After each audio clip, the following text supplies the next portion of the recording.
ഐശ്വര്യവും സമൃദ്ധിയും നിറഞ്ഞ മലയാളിക്കിന്ന് വിഷു. കണി കണ്ടും കൈനീട്ടം നൽകിയും സദ്യ ഒരുക്കിയും വിഷു ആഘോഷമാക്കുകയാണ് മലയാളികൾ.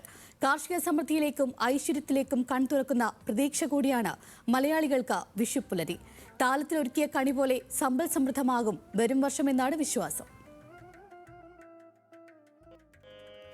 ചിത്തിമന്ദാരം തുളസി പിച്ചകമാലകൾ ചാർത്തി ഗുരുവായൂരപ്പ നിന്നെ കണി കാണണം.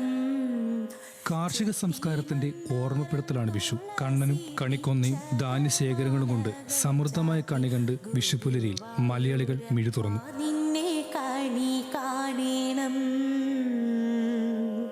മയിൽ പീലി ചൂടിക്കൊണ്ടും മഞ്ഞത്തോകിൽ ചുറ്റിക്കൊണ്ടും മണിക്കുഴലൂതിക്കൊണ്ടും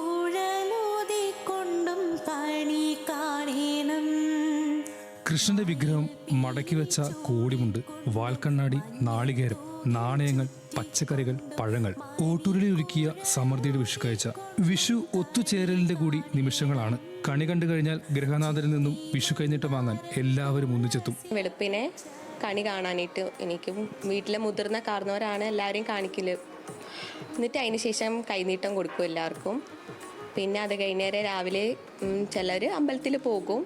അത് കഴിഞ്ഞ് വന്ന് എല്ലാവരും കൂടി ഒത്തൊരുമിച്ച് ഭക്ഷണമൊക്കെ ഉണ്ടാക്കി ഒരുമിച്ച് സദ്യയൊക്കെ കഴിച്ച് ഉച്ചയ്ക്ക് ശേഷം പിന്നെ കുടുംബക്കാരുടെ വീട്ടിലൊക്കെ പോയി അങ്ങനെ അവിടെ നിന്നും ആഘോഷിച്ച് പടക്കമൊക്കെ പൊട്ടിച്ച് അങ്ങനെയൊക്കെയാണ്. പുതിയ വർഷത്തെ ആദ്യ ദിനമായ മേടമാസം 1-ാം തീയതി പുലർച്ചെയുള്ള ആദ്യ കാഴ്ചയെ കണി കാണലെന്ന് പറയുന്നു. ഇതായിരിക്കും ഒരു വർഷത്തെ മുഴുവൻ ഐശ്വര്യങ്ങളെയും സ്വാധീനിക്കുക എന്നതാണ് വിശ്വാസം. ഭഗവാൻ ശ്രീകൃഷ്ണൻ നരകാസുരവധം നടത്തിയ ദിവസമാണ് വിഷുവായി കൊണ്ടാടുന്നതെന്നാണ് ഐതിഹ്യം. ആചാരങ്ങൾക്കും അനുഷ്ഠാനങ്ങൾക്കുമൊപ്പം കാർഷികോത്സവം കൂടിയാണ് വിഷു.